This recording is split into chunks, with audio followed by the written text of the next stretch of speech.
Buletin 1.30 bersama saya Marsla Hassan. Tajuk utama tengah hari ini. PAS perjalanan tanpa had dilancar bantu kurangkan kos hidup penduduk Lembah Kelang.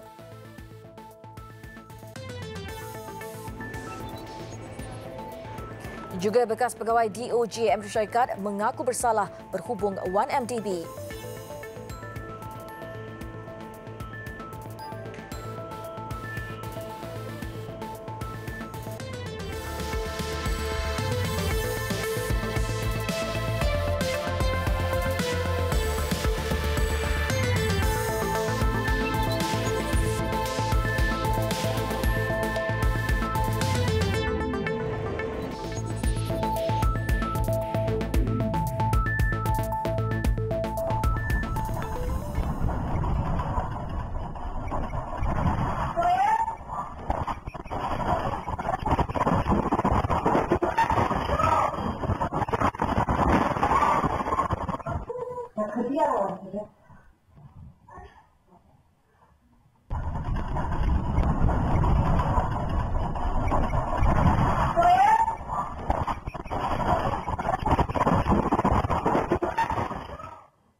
Assalamualaikum dan salam sejahtera. Sebelum kita ke tajuk utama, visual yang anda baru saksikan tadi memaparkan detik-detik cemas yang dialami oleh satu keluarga di Palmer, Alaska, Amerika Syarikat apabila gempa bumi kuat berukuran 7 magnitud menggegarkan negeri hingga mengakibatkan kerosakan pada infrastruktur dan gangguan pada siaran stesen televisyen tempatan. Setakat ini tiada laporan mengenai sebarang kecederaan atau kematian diterima dari Anchorage yang terjejas teruk. Susulan kejadian, Gubernur Bill Walker turut mengeluarkan perisytiharaan bencana. Melalui perisytiharaan itu, agensi pengurusan kecemasan persekutuan dan agensi persekutuan lain dapat dikerah untuk menguruskan penghantaran petugas penyelamat dan bantuan yang diperlukan. Menurut Pusat Kajian Geologi Amerika Syarikat USGS, gempa berpusat kira-kira 13 km di utara Anchorage dan berlaku pada jam 8.29 pagi waktu tempatan. Kira-kira 40% daripada penduduk Alaska menetap di Anchorage. Amaran tsunami yang dikeluarkan untuk kawasan Cook Inlet yang menghubungkan Anchorage dengan Teluk Alaska kemudian ditarik balik. Sekitar Anchorage, gegaran menyebabkan beberapa batang jalan raya merekah dan mengakibatkan gangguan trafik berlaku di semua jalan utama yang menuju ke Anchorage. Stay off the roads. If you can find someplace safe to hang out, that's what we're suggesting. The roads north and south are closed, so if you're a visitor, find friends and family to hang out with. And key, check on your neighbors. Man, go knock on the door and say, hey, are you guys okay? Struktur bangunan kediaman dan premis perniagaan juga mengalami kerosakan. Gegaran turut dirasai di Fairbanks yang terletak kira-kira 563 km utara Anchorage. Kerosakan juga dilaporkan berlaku di beberapa buah sekolah di sekitar Anchorage. Pemangku pengetua Sekolah Tinggi Chugach, Alison Sassel, berkata gegaran dirasai di seluruh premis sekolah berkenaan. Namun beliau bersyukur kerana tiada pelajar atau kaki tangan sekolah mengalami kecederaan akibat gempa. Our damage so far is pretty surface level, except for some water line breakages, some flooding in different areas that our maintenance department is starting to handle and fix. Susulan kejadian, kesemua pelajar dan kaki tangan sekolah dibenarkan pulang.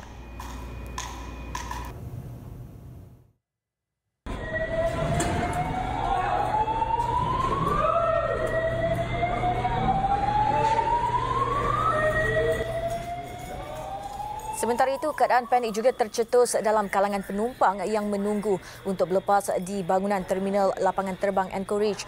Kebanyakan mereka bertempiaran lari apabila siren kecemasan dibunyikan. Tiada kecederaan dilaporkan berlaku.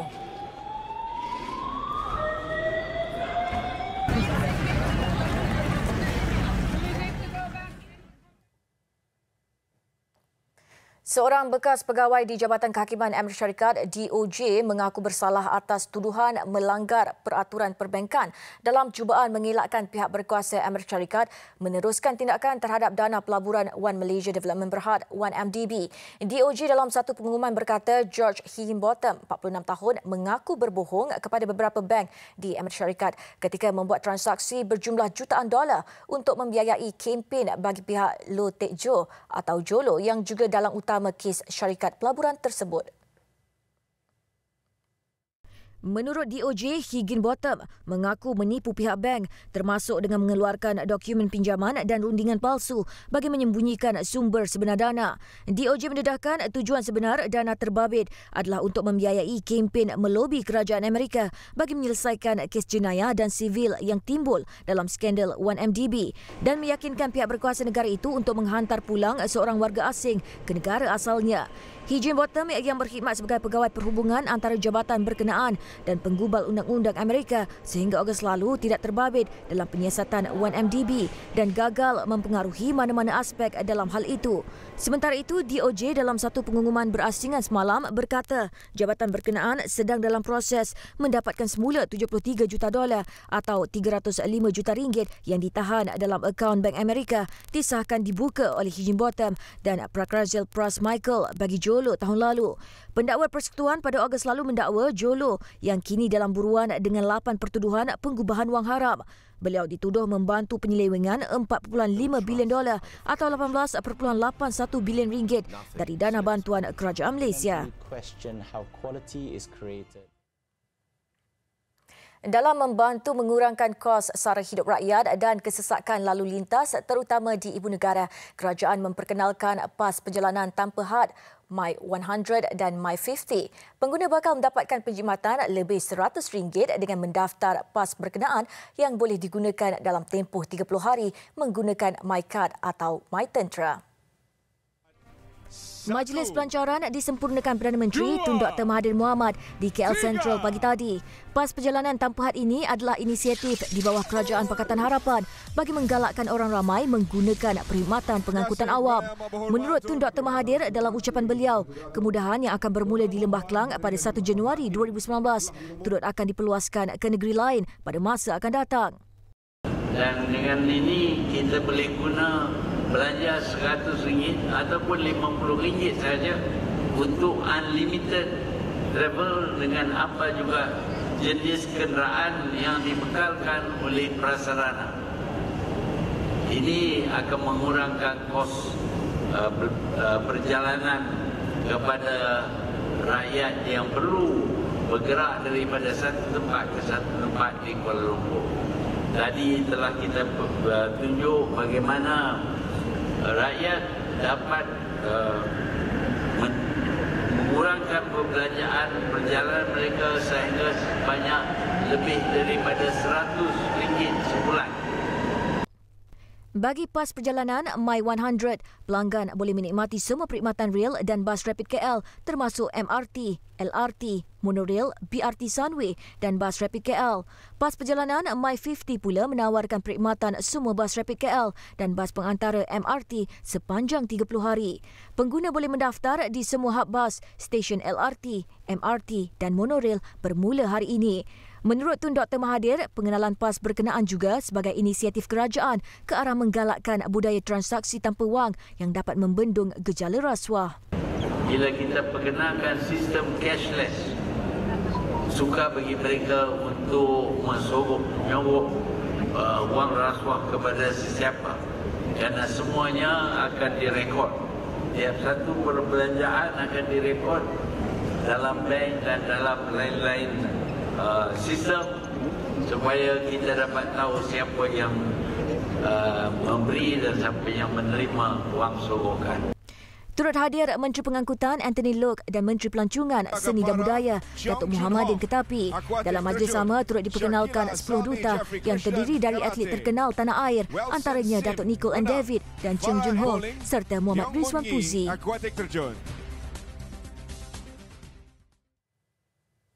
Tukar badan kargo lori trailer kepada yang lebih besar dan luas antara taktik yang terbongkar dalam satu operasi bersepadu Jabatan Pengangkutan Jalan JPJ di sempadan Bukit Kayu Hitam, Kedah malam tadi.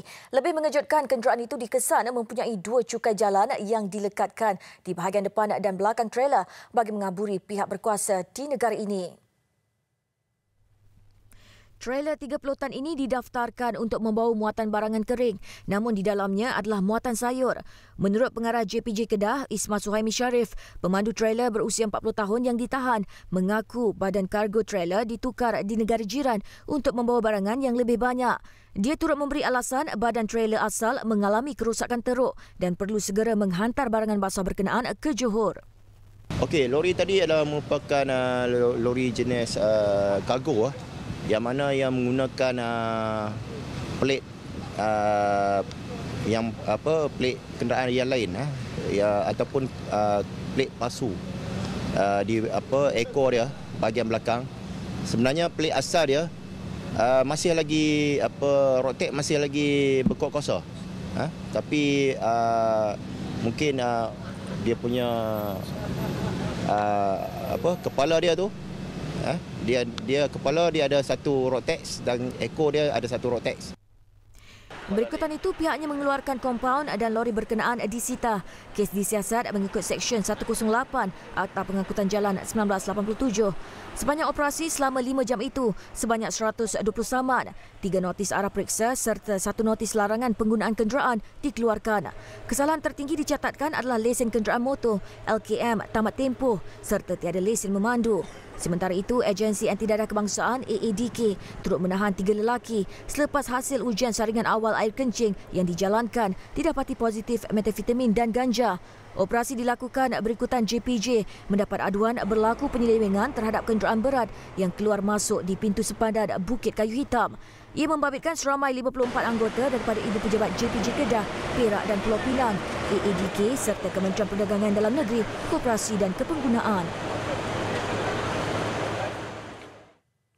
Timbalan Yang di-Pertuan Agong Sultan Nazrin Shah menzahirkan rasa duka cita dengan suasana harmoni negara yang dicemari dengan persaingan politik pihak-pihak tertentu. Baginda mengingatkan rakyat, terutamanya pemimpin, supaya tidak menjadi dalang melakukan provokasi yang boleh menyalakan kebencian dan permusuhan antara masyarakat berbilang kaum serta agama di negara ini. Titah baginda, kebijaksanaan pengasas negara ini dalam membangunkan dan menyatupadukan rakyat hendaklah terus dipupuk agar keamanan dan kemakmuran dapat diwariskan kepada generasi akan datang. Sultan Nazrin bertitah ada negara yang menghadapi konflik hingga mengalami kehancuran ekoran perselisihan yang berpunca daripada perbezaan mazhab, berlainan agama, dan ada yang berpisah kerana tuntutan autonomi wilayah serta ada yang berbunuhan kerana perbezaan ideologi politik. Malaysia, titah baginda, memiliki semua komponen untuk dijadikan bahan mencetuskan konflik, namun pemimpin terdahulu memilih untuk tidak berkonflik.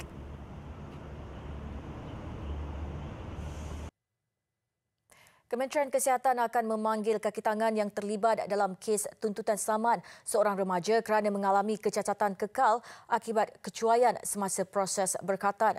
Menterinya Datuk Seri Dr. Zulkifli Ahmad berkata walaupun ia kes terpencil, namun perkara sebegitu perlu diberi perhatian supaya ia tidak meresahkan masyarakat untuk menyertai dan melaksanakan program berkatan yang lain. Jelasnya kaki tangan tersebut akan dipanggil untuk menerangkan kejadian yang berlaku. Bagaimanapun, beliau yakin perkara tersebut akan ditangani dengan baik. Datuk Seri Dr. Zulkifli berkata demikian bagi mengulas tuntutan saman yang dibuat remaja berumur 18 tahun semalam. Ekoran kepala alat sulitnya terputus ketika berkhatan 8 tahun lalu. Remaja itu melalui ibunya selaku plaintiff memfailkan saman terhadap seorang pembantu perubatan dan 5 lagi kerana cuai sehingga menyebabkannya mengalami kecacatan kekal. Berdasarkan penyataan tuntutan plaintiff, remaja itu berumur 10 tahun ketika kejadian dan mendakwa pembantu perubatan tidak mengikut prosedur yang ditetapkan kerana telah memotong keseluruhan kepala kemaluannya.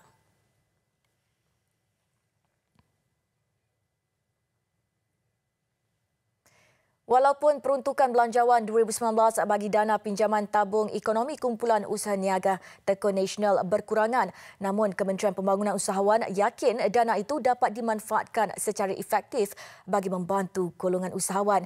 Timbalan Menteri Pembangunan Usahawan Datuk Dr. Muhammad Hatta Ramli berkata, langkah itu termasuk menangani ketirisan dan bayaran balik pinjaman. Industri Menurut Datuk Dr. Muhammad Hatta Ramli, peruntukan dana RM100 juta bagi Tekun Nasional dapat diuruskan dengan lebih berkesan berbanding peruntukan RM500 juta sebelum ini. Ini kerana wujud ketirisan terutama pembahagian dana serta kaedah pengutipan balik pinjaman yang lemah. Walaupun 100 juta dan 250 juta daripada dana dalaman Tekun, kita yakin kalau kita make sure sistem pembahagian itu baik, due diligence dibuat kepada pemohon-pemohon, dan pengutipan balik yang cekap, saya rasa walaupun jumlahnya kecil sedikit tapi kesan dia lebih. Penambahbaikan itu termasuk program Teman Tekun bagi meningkatkan kesedaran tanggungjawab peminjam. Industri berbeza, perniagaan berbeza, tapi 5 orang masing-masing bertanggungjawab untuk membayar. Kalau seorang daripada 5 ni buat hal, yang 4 tu kena tanggung. Ini macam amanah ikhtiar punya style, tapi pinjaman yang lebih besar, tempoh bayaran tiap-tiap bulan. Jadi di sana ada tanggungjawab bersama, peer pressure, supaya tidak ada kelalaian dalam membayar. Terdahulu, beliau merasmikan pembukaan kilang El Suhas Sdn Bhd dan pelancaran produk Nur Ain ke pasaran negara China di bangunan Nur Ain, Taman Sri Jenaris, Tikam Batu, Sungai Petani, Kedah.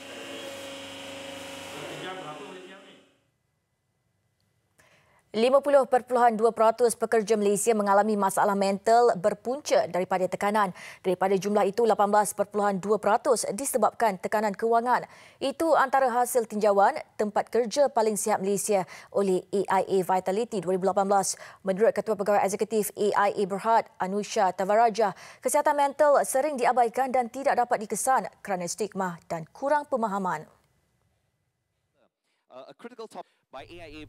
Penyelia insurans hayat dan kesihatan terkemuka AIA Berhad baru-baru ini mengumumkan hasil tinjauan tahun kedua sempena sidang kemuncak tempat kerja paling sihat Malaysia di Ibu Negara. Kajian dilakukan ke atas 11,551 pekerja daripada 117 organisasi yang berusia dalam lingkungan 35 tahun ke bawah. Tinjauan bebas ini dijalankan oleh AIA dengan kerjasama agensi penyelidikan RAND Europe dan Universiti Kebangsaan Malaysia UKM. Selain masalah kewangan, kesihatan mental turut dipengaruhi oleh kurang bersenam, pemakanan tidak seimbang serta tekanan di tempat kerja. The reality is that non-communicable diseases is a concern. The ministry, they're doing everything they can to try and bring that down.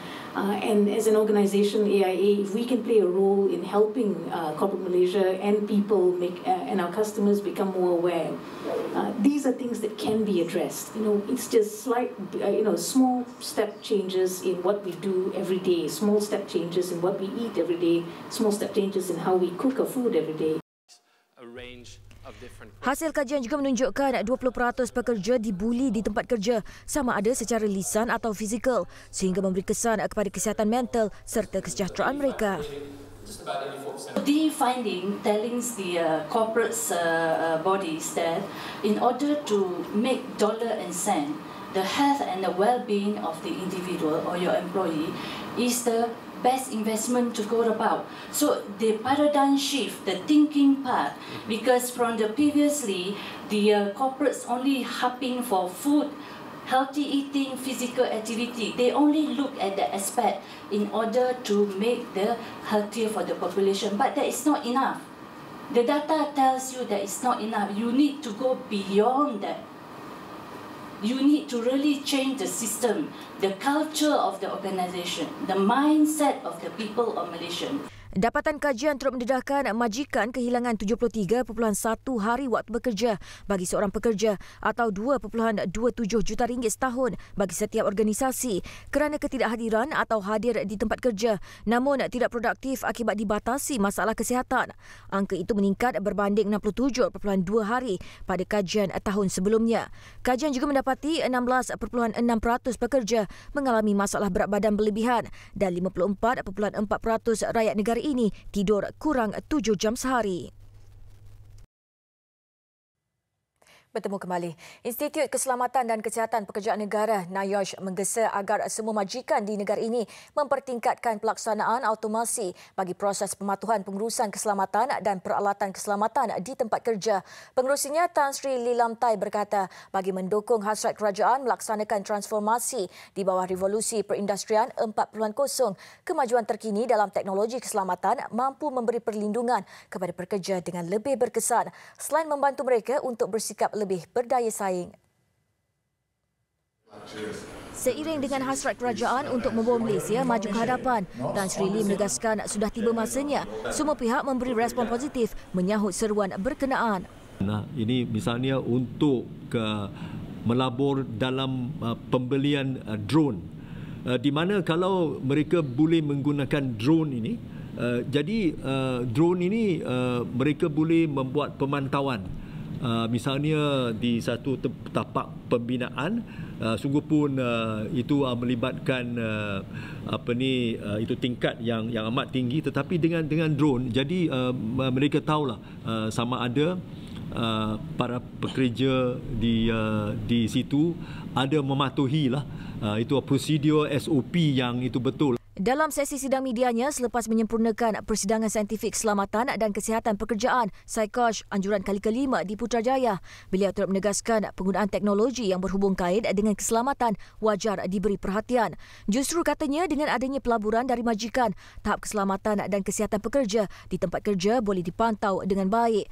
Mengulas mengenai penglibatan majikan terhadap pelaburan ini, Tan Sri Lee menegaskan setakat ini pihaknya menerima maklum balas positif, namun lebih banyak majikan diseru agar sama-sama mengambil bahagian.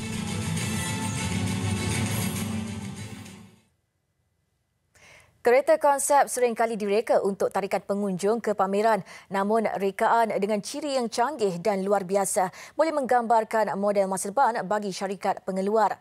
Wartawan Hawa Rizwana Rizwan berkongsi pengalaman ketika meninjau model X konsep oleh Pro2.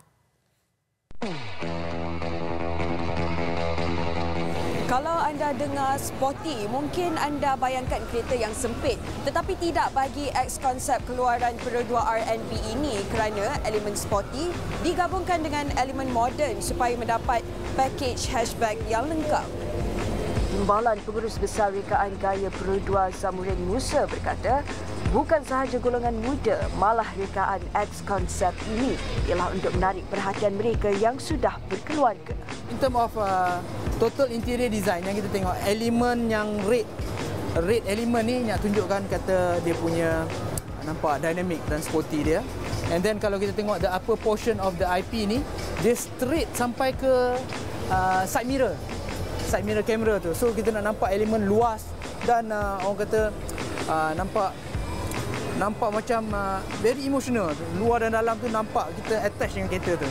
Walaupun rekaannya sporty, tetapi keluasannya cukup lapang bagi memenuhi keselesaan aktiviti harian. Namun, compact bagi memudahkan pemanduan di kawasan yang sesak. Nama X itu pula menggambarkan kestabilan, dinamik dan teknologi maju. Kereta hatchback 5 pintu ini berfungsi sepenuhnya melalui tablet yang boleh dikawal oleh pemandu. Ingin melihatnya dengan lebih dekat? X konsep dipamerkan pada pameran motor antarabangsa Kuala Lumpur 2018 yang berlangsung sehingga 2 Disember. Laporan Hawa Rizwana Rizwan. Kita beralih ke laporan sukan. Pasukan kebangsaan mengambil pendekatan lebih realistik berdepan Thailand dalam pertemuan separuh akhir pertama kejuaraan AFF Suzuki malam ini, iaitu menyasarkan keputusan positif dan tidak melepaskan gol sebagai bekalan ke perlawanan kedua, memandangkan format timbal balik mengambil kira kelebihan jaringan di tempat lawan. Pelawat juga nampaknya berhati-hati mengelak terjerat di sebalik hadir dengan keinginan tinggi mahu mencalarkan rekod baik Harimau Malaya di laman sendiri. Kemampuan Thailand nyata menjadi ancaman pasukan kebangsaan sepanjang 90 minit perhitungan separuh akhir pertama kejuaraan AFF Suzuki malam ini.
da se skidaju, da se ruše. Tako, kažem, moj tim, kažem jedno, da igramo kući na strani isto i toga se držimo, tako pravimo igru, tako da, kažem, i baš ćemo vidjeti sutra da li koliko smo uspjeli u tome.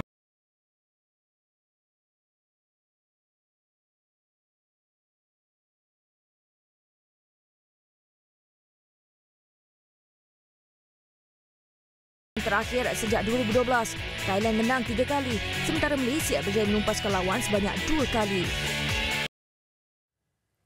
Terus ikuti Buletin TV3 di platform YouTube dan media sosial kami. Kompilasi Sukan Ekstrim mengakhiri Buletin 1.30. Saya Marsil Hassan, salam hormat dan Assalamualaikum.